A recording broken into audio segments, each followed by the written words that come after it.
Hi friends, welcome to YAS info channel. Friends, ఈరోజు మీ అందరికీ ఈ వీడియోలో ఇప్పుడే వచ్చినటువంటి ఒక బ్రేకింగ్ న్యూస్ అప్డేట్ గురించి చెప్పడానికే ఈ యొక్క వీడియోని అయితే చేయడం అయితే జరుగుతుందండి. సో ఆ బ్రేకింగ్ న్యూస్ అప్డేట్ ఏంటంటే మన యొక్క ఏపీ రాష్ట్ర వ్యాప్తంగా పెన్షన్దారులకు సంబంధించి 3 శుభవార్తలు అయితే చెప్పారండి ప్రభుత్వము. అయితే మనకు ఆగస్టు 1వ తేదీన ఎవరికైతే పెన్షన్లు పంపిణీ చేయబోతున్నారో వీరందరికీ సంబంధించి మనకు 3 శుభవార్తలు అయితే రావడం అయితే జరిగిందండి. అయితే ఆ శుభవార్తలు ఏంటి, దానికి సంబంధించిన పూర్తి వివరాలు తెలియజేస్తాను. ఈ వీడియో మీకు నచ్చినట్లయితే లైక్ చేసుకొని ఛానల్ను సబ్స్క్రైబ్ చేసుకొని ఫాలో అవుతారండి. ఏపీలో ప్రతి పథకానికి సంబంధించిన ఇన్ఫర్మేషన్ మీకు తెలియజేస్తూ ఉంటాను. ఇక వివరాలని తెలుసుకుందాము. అలాగే డిస్క్రిప్షన్లో లింక్ కూడా ప్రొవైడ్ చేస్తున్నానండి. గత ప్రభుత్వంలో ఎవరైతే పెన్షన్లు తీసుకుంటూ ఉన్నారో అలాంటి వాళ్ళ పేర్లు అనేవి కొందరివి తొలగించారు.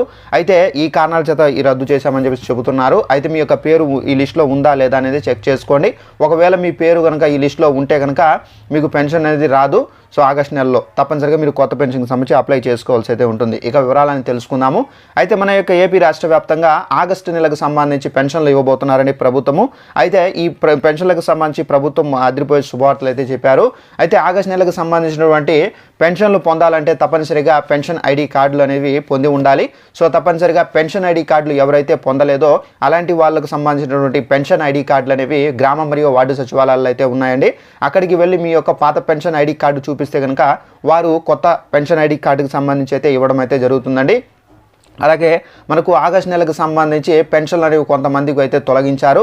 అయితే తొలగించిన వారు ఎవరైనా అంటే జెన్యున్గా ఉండి కూడా వారి యొక్క పెన్షన్ అనేది తొలగించబడి ఉంటే కనుక అలాంటి వాళ్ళు తప్పనిసరిగా మీరు మరొకసారి సరి చేసుకుంటే మీ యొక్క పెన్షన్ అనేది వస్తుందని చెప్పేసి కూడా అయితే ప్రభుత్వం అయితే చెబుతున్నారండి.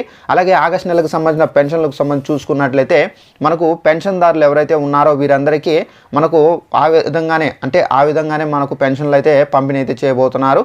సో మనకు పెన్షన్లు పంపిణీ చేసేటప్పుడు తప్పనిసరిగా మీ యొక్క పెన్షన్ ఐడి కొత్త కార్డు అనేది మీరు మీ యొక్క దగ్గరలో పెట్టుకోవాల్సి అయితే ఉంటుంది. ఆ పెన్షన్ ఐడి కొత్త కార్డుతోనే మీరు పెన్షన్లు అనేది తీసుకోవాల్సి అయితే ఉంటుందండి. అలాగే ఆగస్టు నెలకు సంబంధించిన పెన్షన్లు అనేవి మనకు 2 రోజుల్లో పంపిణీ చేస్తారు.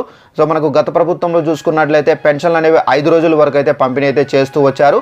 బట్ ఏంటంటే ఈ ప్రభుత్వంలో మనకు 2 రోజులు మాత్రమే పంపిణీ చేస్తారండి. సో మొదటి రోజు పంపిణీ పూర్తయిన తర్వాత 2వ రోజు మాత్రం మనకు పంపిణీ అనేది జరుగుతుంది. 2వ రోజు కూడా పూర్తయిన తర్వాత 3వ రోజు రద్దు చేసి సో పెన్షన్లు అనేవి గవర్నమెంట్కి పంపిస్తారండి. సో ఇదండి మనకు ఉన్నటువంటి ఆగస్టు నెలకు సంబంధించి పెన్షన్ల పంపిణీకి సంబంధించి ఉన్నటువంటి 3 శుభవార్తలు. ఈ వీడియో మీకు నచ్చినట్లయితే లైక్ చేసుకోండి. అలాగే కొంతమంది పెన్షన్లు అనేవి తొలగించారు కాబట్టి తప్పనిసరిగా డిస్క్రిప్షన్లో లింక్ అనేది ఇచ్చానండి. ఆ లింక్ ద్వారా మీరు మీ యొక్క పెన్షన్ అనేది యాక్టివేషన్లో ఉందా లేదంటే కనుక మీ యొక్క పెన్షన్ కూడా ఏదైనా కారణాల చేత ఇన్యాక్టివేషన్ మోడ్లో పెట్టారనేది చెక్ చేసుకోండి. ఒకవేళ ఇన్యాక్టివేషన్ మోడ్లో పెట్టి ఉంటే కనుక మీకు ఆగస్టు నెలకు సంబంధించిన పెన్షన్ అనేది రాదు. తప్పనిసరిగా మీరు కొత్త పెన్షన్కి సంబంధించి అప్లై చేసుకోవడానికి డాక్యుమెంట్స్ అనేది రెడీ చేసుకోవాల్సి అయితే ఉంటుందండి. సో ఇదండి మనకు ఉన్నటువంటి ఇన్ఫర్మేషన్. ఈ వీడియో మీకు నచ్చినట్లయితే లైక్ చేసుకొని ఛానల్లో సబ్స్క్రైబ్ చేసుకొని ఫాలో అవుతారండి. Thanks for watching this video. All the best.